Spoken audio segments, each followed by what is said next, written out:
The dark multiverse. Hundreds of worlds where the familiar is now unrecognizable. Worlds where our greatest heroes took their darkest turns. From Todd McFarlane and the DC Multiverse line, Scorp 1701 presents a Bots and Books review of the twisted Batman of the dark multiverse from Dark Knight's Metal. Hello, Bots and Books fans, this is Scorp 1701, and tonight we are going to be continuing our look at the twisted Batman from the dark multiverse. And tonight's feature is the Merciless. Now, unlike the other Dark Knight Batman, the Merciless is part of a collect and build wave. And this is one of those annoying things that toy companies do to make you buy more figures than you may actually want. We saw this in the Build-A-Figure Strong Guy wave from X-Men, but fortunately with DC Multiverse, their collect-to-build figures are usually just 4 as opposed to the 7 that you could have in the Marvel Build-A-Figure line. So that's a kind of a break, I guess. And if you want the character, this is the only way you can get him. I do have a theory, though, and if it holds up, we'll see another way to get him, and I'll explain that a little bit later in the video. But for right now, taking a look at the packages of the collect and Build-A-Figure wave, you have the Scott Snyder Batman here, and he looks really nice in there. You have 2 axes, and he comes with the Merciless arm, so I like it. That's really nice. And next we have the Infected Superman, and he comes with alternate hands, and he comes with the legs of the Merciless, like that. And next we have the Batman Who Laughs. This is the second Batman Who Laughs that we got, and we will be looking at not necessarily this guy, but I think the original. And he comes with the head and the pauldrons and the sword of the Merciless, so that is pretty neat. So him. And finally we have the Robin of Earth -22, one of the Crow Robins. Now, there were 3 distinct Crow Robins that were released, and it would be at random, whichever one you got. You would have to hunt them all down if you wanted all 3 of them, but I had no intention of doing that because I didn't need 2 extra torsos that I couldn't do anything with. But anyway, so I didn't really care which one I got. This is the one with the kind of the squinky eye and the wide open grin. So anyway, that is your Build-A-Figure or Collect-A-Figure wave. And that is the boxes for which we have the Merciless in. And I don't want to see the Merciless in a box. I know you don't. So let's get this guy out and see what he can do. And while I'm getting this guy out of the box, let's watch a quick video of how the Merciless came to be. Ares, the god of war, for centuries had been scheming to bring the world of man to an end. Being thwarted time and time again, the god of war devised a new plan. He created a helmet that would amplify his powers 100-fold, and thus began the Great War. But the Justice League was ready. They battled valiantly for 2 whole years, and during that time of blood and violence, love blossomed between the Dark Knight and the Princess of Themyscira. As they launched a final attack against Ares, Batman and Wonder Woman were able to get the helmet off of him, but in the process, Wonder Woman was struck down. Believing her dead, Batman took up Ares' helmet and donned the fearsome armament. Diana had warned Bruce of the dangers of trying to wield the power of the helmet and its corrupting nature, but Bruce was convinced that he could control it and wield it with mercy to make war fair and just. Bruce was able to defeat Ares that day and was relieved when he found Diana to be alive. But the power of the Dark Helmet could not be controlled. It consumed Bruce, and with each passing battle, turned him into something more brutal and bloodthirsty than ever. Seeing Bruce being corrupted, Diana had to act. She tried to take the helmet from Bruce, but so addicted to its power and influence was he that Bruce killed the woman he loved rather than lose his power. And now with no sense of morality and the power of Ares, Bruce Wayne wages war against the entire world as the new God of War, as a rampaging madman, and as the Merciless. And here we have the Merciless out of the box. And I know what you're thinking. This guy is not very intimidating. He's just a pile of parts. And that's true. So let's see if we can do something to help him pull himself together. So let's raise the camera just a bit. And we will be starting to assemble this guy. Okay, so you have the main torso here. It's really nice. Very thick. And we have the two little tabs down here for the legs to port into. So if you take a look at your legs and you look at the top of the legs where the hole is, you will see that they come equipped with a letter, and this is the right leg. You can see that there's an R right up there. And we'll start with that. We'll kind of shove this up there. Let's see, right leg is this one. All right. Now we'll just tab in. Yeah, okay, that's in. And oh, this little thing came out. This is basically like a little washer. It will go in here and kind of hold, make the arm not rub so much against the, and also fills out the shoulder. So there you go. We'll stick that back in there. So, all right, we have a leg, one leg. Yeah. And then we will take the left leg and we'll tab that in. Yeah, all the way up like that. Okay, so hey, now he has some feet and he's getting kind of tall. So we'll raise the camera up some more. And when we come to the arms, I don't really see an L and an R on the arm. I'm sure there's one on here somewhere. There's just a lot of detail in this armor, so it's kind of hard to see if it's in there somewhere. I don't know, but you should be able to tell which arm is which, because the hinge, if it goes towards the inside, you know that, that's the way arm that you need to tab it into. So this is obviously coming down like that. This is going to be the left arm. So we'll stick that in here till it pops. There you go. Got a nice fit in there, and you can see that the washer is working, or the little shoulder piece. So that's cool. All right, and then we'll take this one. This is the right arm. Shove it in there. Yeah. Till it pops or snaps into place. Okay, what's going on here? So there we go. Get it in there. Okay, so now we have arms. He's getting really tall. Wow. He might be like 12 inches. I don't know.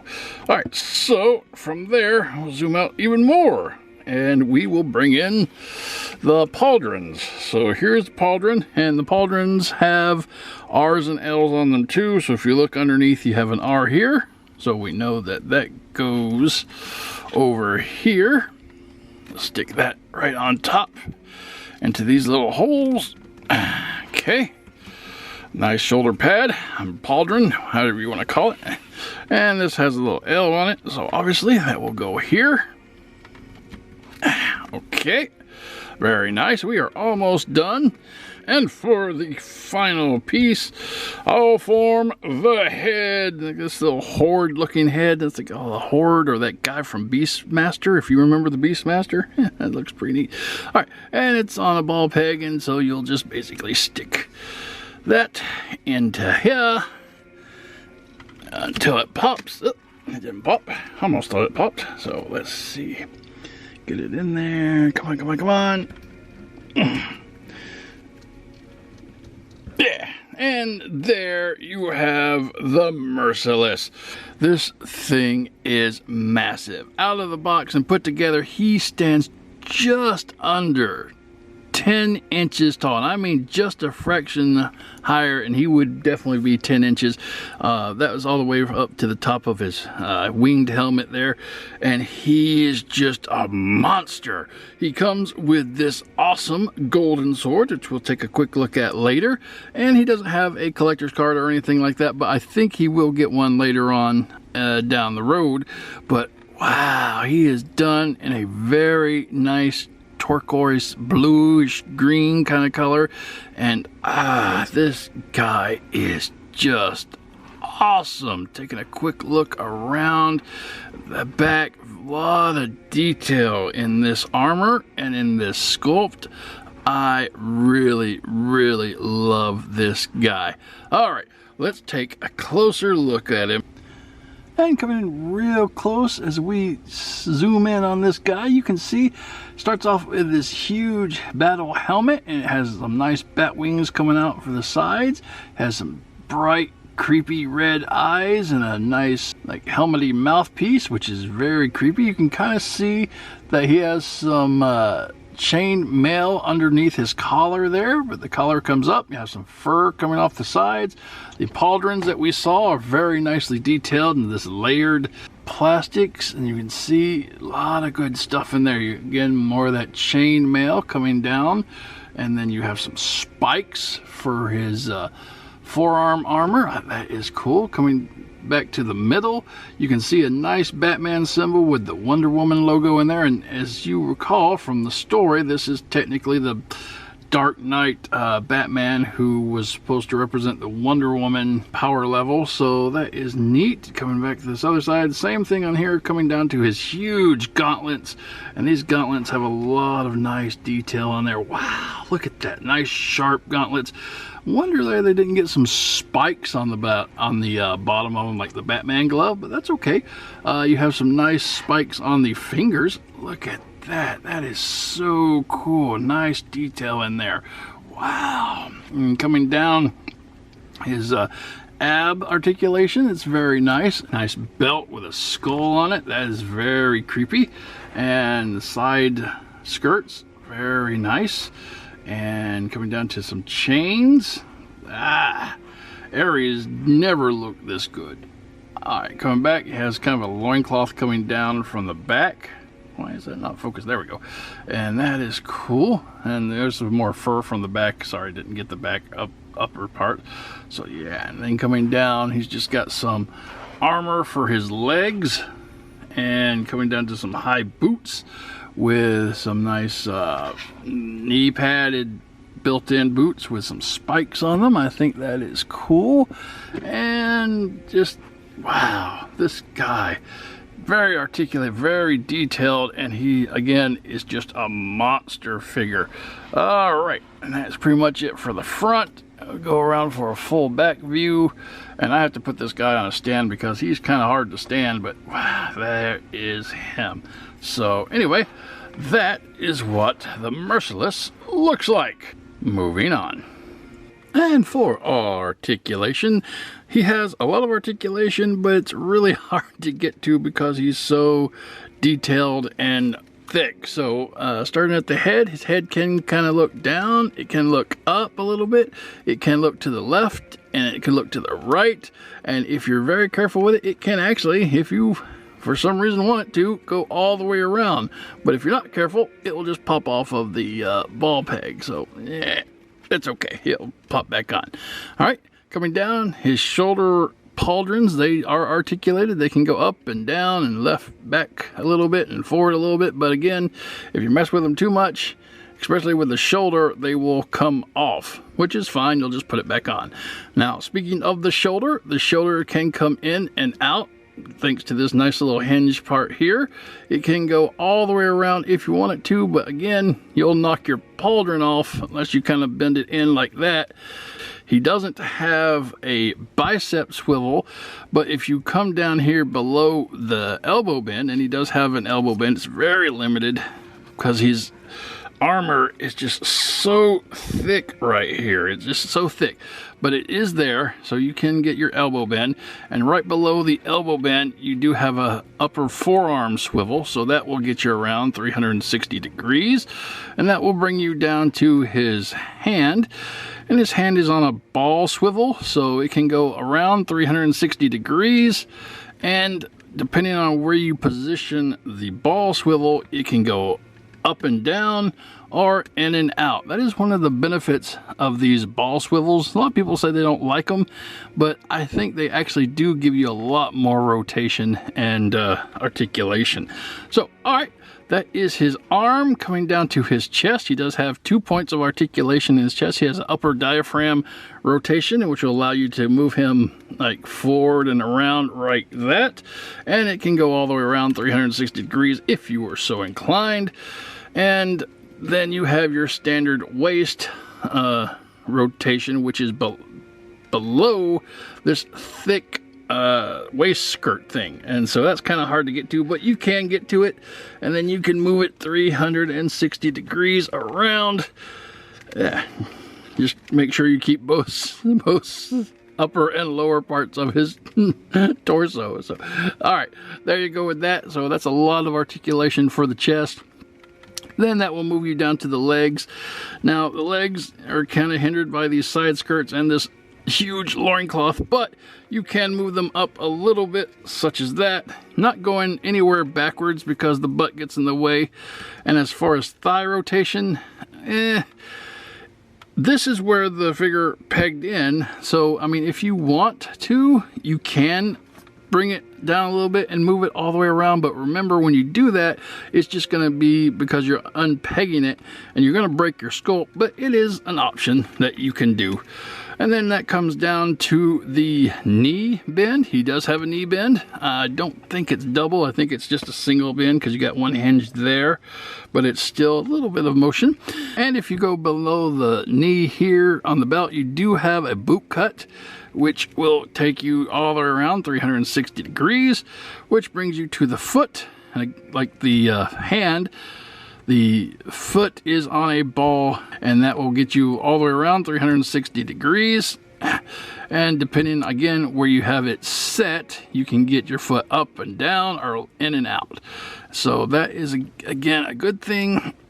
If we can move it back, there we go. All right, so and then move the foot back, and then your foot can go up a long ways and it can go down a long ways. So there you go.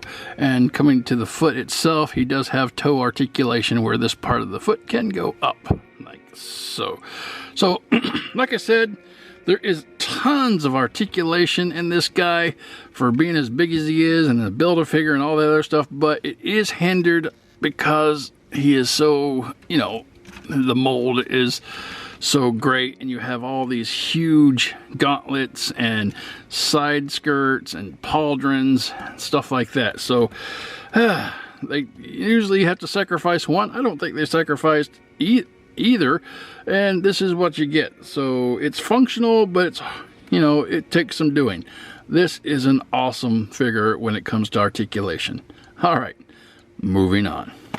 And for accessories, he comes with this awesome golden sword, and you can see there is a lot of nice detail that is molded into this sword. Very, very nicely done, and I like the blade. It's curved in all sorts of ways, and this is just crazy. And you can see he holds it like a beast, like a monster that he is. All right, moving on. And for comparison, here you have the Multiverse Superman, the DC Essential Batman, and the DC Multiverse Flash. So, I think he looks good, and maybe I should use the Scott Snyder Batman, because technically he is part of the line, and I have the figure, but I don't like that figure. So, here you are with the Merciless and some DC superheroes. Moving on. And here you have the Merciless alongside his other Dark Knights, the Red Death, the Murder Machine, the Dawnbreaker, and the Drowned. So yeah, this group is shaping up to be terrifying. I love it. These are great figures. I love this storyline. If you haven't read Dark Knight's Metal, the first one, I suggest really wholeheartedly that you go find that, because it's a great storyline. All right, moving on. And this has been the Merciless from the DC Multiverse line and the Dark Knight's Metal storyline. And I have to say, this figure is awesome. He is just so huge and articulated and sculpted and molded, and there's just so much detail that they put into this guy that I am just amazed and blown away. Every time I look at this guy, I see something different, and that is just an awesome quality. Now, I did have to buy 4 figures to get him, so that wasn't the greatest thing, but I think it was kind of worth it, especially if you're collecting the Dark Batman. And that brings me actually to my theory that I talked about earlier. Now, I don't think that you would have had to do that. Right now, this is the only way to get him, but I suspect they're going to be re-releasing him. And the reason I think that is, when this line first came out, the only way to get the Red Death was with a 2-pack with an alternate Flash figure from Amazon. And I found out a little later that they're releasing a Devastator with Superman 2-pack, and we're going to review that soon. So I thought that was neat, and I'm like, well, how many of these are they going to do? And sure enough, we just got word of a previews that they are going to be releasing a Green Lantern and Dawnbreaker 2-pack. So that's 3. And I pretty much figure that pattern's going to hold up, so we're going to get them all in 2-packs eventually. But I didn't want to wait that long, and if it does come out, I'll probably get it and we'll probably review it, because from what I'm seeing in the Devastator, the paint job is slightly different, so it'll be worth taking another look at, I think. But then again, it should come with an exclusive Wonder Woman figure, and I don't actually have a Wonder Woman figure, so that might be nice to have. Anyway, that is my theory. I hope it holds up, and if it does, we'll have a lot of new 2-packs to look forward to. Anyway, guys, that's the video. That is this guy. I hope you enjoyed it, and before I go, I want to remind everyone that if you are interested, we are in the middle of a giveaway, and we are giving away this figure right here, the Scott Snyder Batman Multiverse figure. Of course, he doesn't have the arms for the Merciless, because they're on my Merciless figure, but if you're interested, you still have the nice figure. You have the axes, you have the figure stand, and the trading card in there, so that is a lot of cool stuff, and we're giving it away free. So don't forget, if you're interested, like the video March to 1,000 giveaways, where we announce the giveaway of this guy, and leave me a comment on that video and you'll be eligible to win this guy. Alright, so that is the video, and that is the Merciless. I hope you enjoyed it, and until next time, guys, keep playing.